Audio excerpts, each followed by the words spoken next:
며칠 전에 저의 지인이 손주를 보았다는 말을 듣고 딸아이의 단골집으로 아기 옷을 사러 갔었습니다. 아기 선물을 사고 또 저의 손녀딸들의 선물도 사고 나와서는 제가 자주 가는 상점에 들러 또 구경을 하고 있었는데 딸에게서 전화가 왔습니다. 아기 옷집에 제가 크레딧 카드를 놓고 갔다고 연락이 왔다는 것입니다. 구경하던 상점에서 나와서 아기 옷집으로 크레딧 카드를 찾으러 가는데 제게 또 전화가 왔습니다. 조금 전에 구경하던 상점에다가 아기 옷을 선물 산 것을 놓고 나왔다는 것입니다. 되돌아가서 아기 선물 상자를 찾고 다시 아기 옷집으로 가서 크레딧 카드를 찾고 집으로 가기 위해 주차장을 향하고 있는데 점원이 쫓아오면서 부릅니다. 제가 크레딧 카드를 받아들고는 이번에는 지갑을 놓고 나왔다는 것입니다. 매일 먹는 약을 조금 전에 먹은 것도 같고 아니면 이 기억이 어제의 기억인 것 같기도 해서 진땀을 흘리거나 나갈 때마다 약속 시간은 다가오는데 차키가 어디 있는지 몰라서 여기저기 찾아 헤매는 것쯤은 이제는 일상이 되어버렸지만 이렇게 짧은 시간에 3연타를 치고 나니까 집으로 돌아가는 차 안에서 창피하기도 하고 기가 막히기도 해서 혼자 킥킥 웃다가 문득 이런 생각이 들었습니다. 도대체 그때 나는 어디 있었을까? 운전을 하고 가다가 갑자기 가라지 문을 닫았던가? 가스불을 껐던가? 긴가민가해서 가는 내내 찝찝해하거나 아니면 불안감에 못 이겨 차를 돌려서 집으로 돌아오면 대부분의 경우 문은 닫혀 있고 가스불은 꺼져 있습니다. 이렇게 무의식적으로 습관적으로 우리의 몸이 행동할 때 우리는 어디에 있는 것일까요? 흔히 정신이 나갔어 라는 표현을 쓰는데 그때 정신은 어디로 나간 것일까? 오늘은 이런 정신 나간 생각을 여러분과 함께 해보려고 합니다. 아까 읽은 창세기 이야기에도 이와 비슷한 질문이 있었습니다. 하나님이 만드신 모든 짐승 가운데에서 가장 간교한 뱀이 여자에게 묻습니다. 하나님이 정말로 너희에게 동산 안에 있는 모든 나무의 열매를 먹지 말라고 하셨느냐? 여자가 대답합니다. 우리는 동산 안에 있는 나무의 열매를 먹을 수 있다. 그러나 하나님은 동산 한가운데에 있는 나무의 열매는 먹지도 말고 만지지도 말라고 하셨다. 어기면 우리가 죽는다고 하셨다. 뱀이 다시 말합니다. 너희는 절대로 죽지 않는다. 하나님은 너희가 그 나무 열매를 먹으면 너희의 눈이 밝아지고 하나님처럼 되어서 선과 악을 알게 된다는 것을 아시고 그렇게 말씀하신 것이다. 여자가 그 열매를 따서 먹고 남편에게도 주니 그도 그것을 먹습니다. 열매를 따먹은 두 사람에게 변화가 일어납니다. 남자의 갈비뼈 하나를 뽑아 만든 남자의 짝 여자. 그 여자를 보고 남자가 말했습니다. 이제야 나타났구나. 이 사람, 나의 뼈, 나의 살, 나에게서 나왔으니 여자라 부를 것이다.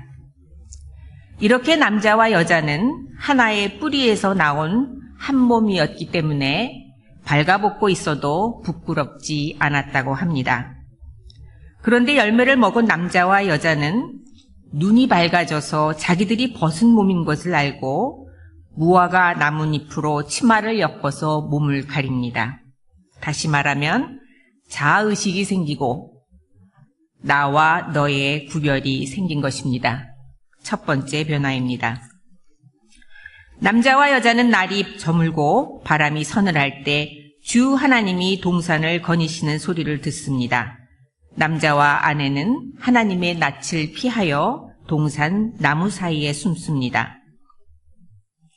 하나님이 땅의 흙으로 빚으시고 그의 코에 생명의 기운을 불어넣어 생명체가 된 사람, 그렇게 자신의 생명의 근원이신 하나님과 하나였던 사람이 이제 하나님을 피하고 숨게 된 것입니다.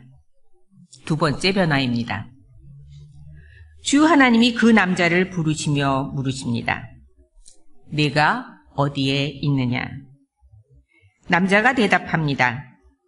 하나님께서 동산을 거니시는 소리를 듣고 벗은 몸인 것이 두려워서 숨었습니다. 하나님이 물으십니다. 내가 벗은 몸이라고 누가 일러주더냐? 내가 먹지 말라고 한 그 나무의 열매를 내가 먹었느냐? 그 남자는 핑계를 댑니다. 하나님께서 저와 함께 살라고 짝지어 주신 여자, 그 여자가 나무의 열매를 제게 주기에 제가 먹었습니다. 하나님이 여자에게 물으십니다. 너는 어쩌다가 이런 일을 저질렀느냐? 여자도 핑계를 댑니다. 뱀이 저를 꿰어서 먹었습니다. 서로의 존재만으로도 서로 기뻐하던 남자와 여자가 이제는 핑계를 대며 다른 이에게 잘못을 전가합니다. 이제 두 사람 사이에는 두려움, 고통이 생기고 지배하고 지배당하는 관계가 되었다고 성경은 말합니다. 이런 변화를 하나님은 죽음이라고 표현하셨고 뱀은 죽음이 아니라고 절대로 죽지 않을 것이라고 말합니다.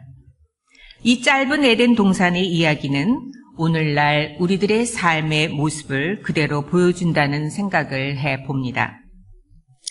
김준우 박사가 쓴 기후 붕괴의 현실과 전망이라는 책에 의하면 현재 지구가 더워지는 속도라면 21세기 말이 되면 섭씨 6도가 상승하여 생명체들의 90%가 멸종하게 된다고 합니다. 대다수의 인류는 식량난과 식수난, 산소 부족으로 호흡 곤란이 오고 기후전쟁으로 인해서 사망하게 될 것이라고 많은 학자들이 예상하고 있다고 합니다. 미국의 안보 전문가들조차 인류 문명이 63년에서 75년을 넘기지 못할 것이라고 예상하고 있는데 정작 미국의 정치, 교육, 종교계의 다수는 인류 역사상 최대의 위기를 외면하고 있다고 합니다. 얼마 전에 또 다른 신문기사를 보니 미국에서 두 번째로 큰 교회에서 11조 축복과 환불 캠페인을 벌이고 있어서 논란이 되고 있다고 합니다. 3개월 동안의 11조 운동에 참여하고 3개월 안에 축복을 받지 못하면 냈던 헌금을 100% 환불해 주겠다고 하는 캠페인입니다. 이 교회는 2014년에도 똑같은 캠페인을 실시해서 5,930만 달러의 현금을 걷어들였다고 합니다. 한편 지금 LA에 사는 3명 중 1명이 식재료 값이 너무 올라 끼니를 거르거나 보금자리를 잃게 될까봐 불안해하고 있고 어떤 지역에서는 요즘 생계가 어려워진 사람들이 생필품을 들고 나와 거리에서 팔고 있다고 합니다. 경제지상주의, 이기주의가 팽배하게 된 우리 사회에서 소득의 양극화 현상으로 인한 계층 간의 격차와 그로 인한 갈등은 인종 갈등보다도 더 심각한 문제라고 합니다. 이것이 지금 우리가 살고 있는 세상의 모습입니다. 남자와 여자가 무화과 잎으로 인류 최초의 의상, 치마를 만들어 벗은 몸을 가리기 시작한 이래로, 다시 말해 인류의 문명이 시작한 이래로 우리는 가장 최고로 발달한 문명의 시대에 문명의 나라에서 살고 있습니다. 인공지능이 소설, 음악, 그림 등 창작 활동을 하며 저작권을 법으로 보장받게 되는 시대가 왔습니다.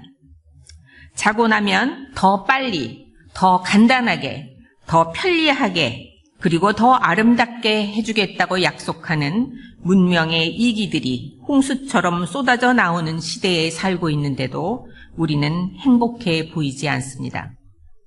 무엇이 잘못된 것일까? 이런 어려운 질문에 제가 답을 잘 모르기 때문에 다시 처음에 저의 질문으로 돌아가려고 합니다. 나는 어디 있을까? 무의식 속에서 습관적으로 전기불을 끄고 가스불을 끄는 그 순간에 나는 어디에 있을까? 나는 항상 내가 있는 곳에 있습니다. 다만 내가 있는 지금 여기에 깨어있지 못하고 집중하지 못하고 끊임없이 흘러 들어왔다가 사라져가는 상념, 생각 속에 빠져 있음을 내가 봅니다. 정신이 나간 것이 아니고 우리가 생각 속에 갇혀져 있다는 것을 봅니다. 때로 우리는 지금 이 순간으로부터 도피하기 위하여 습관적으로 TV를 켜고 무의식적으로 채널을 돌리거나 스마트폰의 게임에 몰두하고 여기저기 인터넷의 가상 현실 속을 헤매고 다닙니다. 사람과 마주 앉아 이야기를 들으면서도 그 순간 그 사람에게 집중하는 것이 아니고 머릿속으로는 그 사람의 말을 해석하고 판단하고 비판하거나 내가 할 답변을 궁리하거나 아니면 전혀 그 사람의 말을 듣고 있지 않을 때도 있는 나를 봅니다. 내가 존재하고 변화하고 성장할 수 있는 시간, 내게 주어진 유일한 나의 삶은 지금 현재뿐인데 존재하지 않는 과거와 또 미래에 대한 생각으로 우리는 우리의 인생을 낭비하고 있는지도 모릅니다. 오늘로 100일이 된 수연이가 가장 이쁠 때가 언제인지 아십니까? 잠잘 때. 물론 잠잘 때도 참 예쁘지만 더 편안하고 예뻐 보일 때는 엄마 젖을 실컷 먹고 기저귀도 갈고 난 후에 천장을 보며 혼자 조용히 한참을 놀아줄 때입니다. 수연이는 지금 무슨 생각을 하고 있을까 하고 생각을 해봅니다. 아까 엄마 젖을 조금 더 먹을 걸 하고 후회를 하고 있을까? 아니면 엄마가 젖을 이따가 안 주면 어떡하지? 더 크게 울어야 하나? 이렇게 미래에 대한 걱정을 하고 있을까? 아마도 그 아이에게는 그런 일은 없을 것입니다. 그저 말도 하지 못하니 침묵 가운데에 지금 여기 흔들이 의자에 앉아서 숨을 쉬고 가끔씩 수연아 부르는 엄마의 소리에 벙긋벙긋 웃을 뿐입니다. 무념무상. 아마도 수연이의 그 순간의 상태가 생각이 멎은 순수의식의 상태, 참 나의 상태가 아닐까 하는 생각을 잠깐 해보았습니다. 그래서 예수께서는 천국은 어린아이들의 것이라고 말씀하셨는지도 모르겠습니다. 혜민 스님의 책에 이런 말이 있습니다. 잘 들어보세요. 우리의 본성은 하늘과 같아서 생각이란 구름, 감정이란 천둥, 기억이라는 노을이 지지만 하늘의 본성은 그들을 허락하고 변화함을 다만 지켜볼 뿐입니다. 생각, 감정, 기억의 날씨는 일어났다 사라지지만 하늘의 마음 공간은 변함없이 여여합니다. 아마도 혜민 스님이 말씀하시는 그 자리가 우리들의 마음의 고향이며 우리가 있어야 할 곳이고 하나님의 나라인지도 모른다는 생각을 해봅니다. 하나님께서 우리들에게 물으십니다. 너는 어디에 있느냐? 여러분은 어디에 계십니까? 저는 정답은 모릅니다.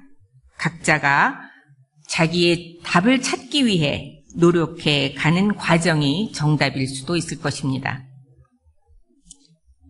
저는 오늘은 수연이의 얼굴을 통해서 그 답을 찾아봅니다. 한순간이라도 머릿속에 흐르고 있는 상념들을 그저 바라보며 나의 호흡에 주의를 기울여 봅니다. 그리고 내 안에 생명의 기운으로 함께 하시는 분께 내 뜻대로 마시고 당신의 뜻대로 하시옵소서라고 기도합니다. 우리 안에 그리고 우리 가운데에 하나님의 나라가 임하여 하나님이 주시는 평안을 누리시는